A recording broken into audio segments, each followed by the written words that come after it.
50-50 memahami organisasi dengan kekhasan Indonesia, ditinjau dari 4 perspektif organisasi: human capital, kepemimpinan, budaya perusahaan, dan pengelolaan pengetahuan. 1. Managing change, budaya perusahaan. Artikel 1. Menumbuhkan benih-benih budaya perusahaan.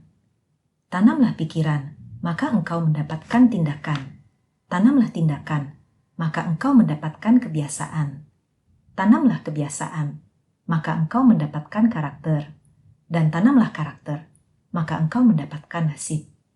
By Samuel Smiles. Betapa dalamnya makna ungkapan Samuel Smiles dalam proses menumbuhkan benih-benih budaya. Proses yang berjalan begitu sederhana, perlahan, terus-menerus, dan mengalir seperti air.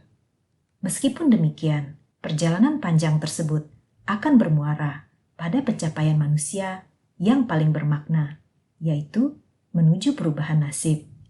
Suasana ketidakpastian, di sisi lain, mulai dirasakan oleh manajemen perusahaan yang mulai memasuki masa jenuh, di mana perusahaan telah cukup lama mengalami fase kemapanan. Perusahaan diketahui menghasilkan produk-produk kelas premium, memiliki konsumen loyal, karyawan berpengalaman, dan berdedikasi tinggi, serta biaya operasional yang relatif tinggi. Namun di sisi lain, perusahaan memiliki pertumbuhan yang stagnan dan kian menua, seiring dengan masuknya pesaing-pesaing baru yang lebih lincah di dalam memanfaatkan inovasi teknologi informasi, serta menggunakan teknik pemasaran yang lebih canggih. Akibatnya, cara-cara lama yang sudah berjalan baik di perusahaan ternyata sudah tidak terpakai lagi seiring dengan perubahan zaman. Kegelisahan mulai membebani pikiran manajemen. Apakah ada yang salah dengan perusahaan ini? Bukankah perusahaan ini dahulunya adalah yang terbaik dan sukar dicarikan tandingannya? Kegamangan mulai dirasakan oleh manajemen. Hal ini oleh manajemen kemudian dijawab dengan program revitalisasi budaya perusahaan. Melalui media komunikasi yang tersedia di perusahaan, dipilihkan tema-tema kecil serta program sosialisasi budaya perusahaan agar seluruh jajaran perusahaan dapat memahami dan membuy-in ide dari manajemen ini.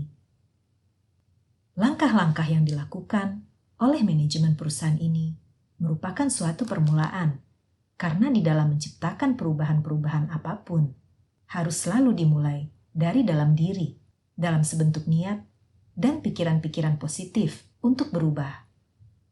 Pikiran-pikiran baik yang mulai terbina, terus dipupuk, sehingga kemudian menjadi sebuah tindakan. Tindakan yang mestinya juga baik bagi keberlangsungan dan masa depan perusahaan. Perusahaan kemudian memilih siapa-siapa saja yang dapat menjadi agen perubahan bagi budaya perusahaan, di mana agen-agen ini akan menyuarakan tema-tema revitalisasi budaya perusahaan dalam bentuk contoh-contoh yang sederhana, sesuai dengan kapasitas masing-masing agen dan pada divisi mana agen-agen tersebut ditempatkan. Awalnya penempatan agen tersebut tidak mudah karena menimbulkan kecurigaan terhadap kapasitas, ruang lingkup tugas, serta kewenangan agen tersebut. Di sisi lain, hasil atau ekspektasi yang diinginkan oleh manajemen dan ketidakpastian mulai menggelisahkan karyawan. Hal ini dapat dimaklumi karena ini adalah konsekuensi dari perubahan yang direpresentasikan oleh adanya aksi-reaksi. Hari demi hari, para agen mempromosikan budaya baru bagi perusahaan. Tanpa kenal lelah, mereka mendatangi rekanan kerja mereka hingga ke unit-unit terkecil, mengajak mereka berdialog dan bertukar pikiran, memperlihatkan kebiasaan-kebiasaan baik mana yang harus tetap dipelihara dan kebiasaan buruk mana yang harus segera ditinggalkan oleh jajaran perusahaan. Meskipun sulit, para agen tetap menjalani program dan hidup di dalam kebiasaan tersebut. Perlahan tapi pasti, jajaran perusahaan yang telah mengikuti program ini kemudian tertarik untuk mengaplikasikan kebiasaan-kebiasaan baik ini, meskipun pada awalnya sangat sulit karena harus meninggalkan kebiasaan lama. Namun, perbaikan sudah mulai dapat dirasakan, meskipun sedikit.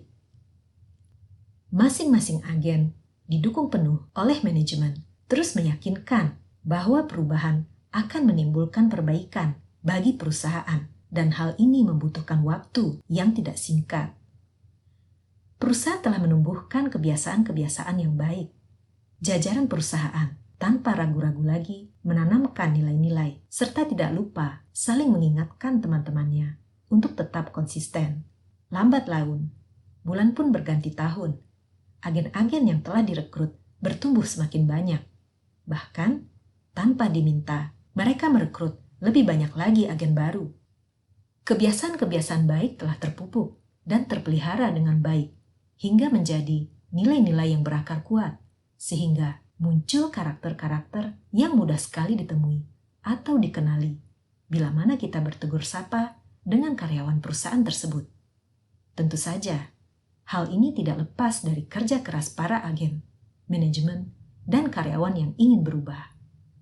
Kini, segala sesuatunya sudah berjalan baik. Rantai yang rusak dan hilang telah diperbaiki dan diganti.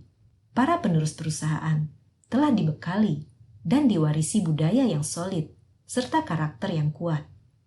Perusahaan ini telah sampai pada perjalanan berikutnya, yakni menunggu nasib baik yang akan merubah haluan perusahaan mereka. Kembali, kata-kata Samuel Smiles menutup perjumpaan kita. Plan a thought, reap an act. Plan an act, reap a habit. Plan a habit, reap a character. And plan a character, reap a destiny.